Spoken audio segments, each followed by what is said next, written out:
और भारत को पता नहीं है कि उसने किस कौम को ललकारा है। वफाकी वज़ीर खालिद मकबूल सिद्दीकी का कहना था कि हम लड़ना नहीं चाहते लेकिन हम लड़ना जानते हैं।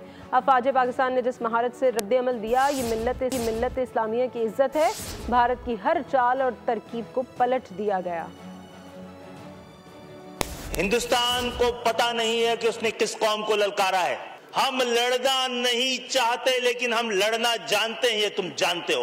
और कल की शब्द हमने बता के दिखाया है। और जिस तरह भारत की जहारियत के बाद मिनटों में, सेकंडों में अफवाज पाकिस्तान ने रद्द-ए-अमल दिया है, जिस ताकत के साथ, जिस महारत के साथ, ये शान, ये इज्जत सिर्फ पाकिस्तान की नहीं, पूरी मिल्लत इस्लामिया के लिए पाकिस्तान एक मॉडल है। भारत की हर तरकीब उलट दी, हर चाल पलट दी, हर मंसूबा खाक में मिला दिया है। सब्सक्राइब करें और बेल दबाएं ताकि कोई खबर रह न जाए।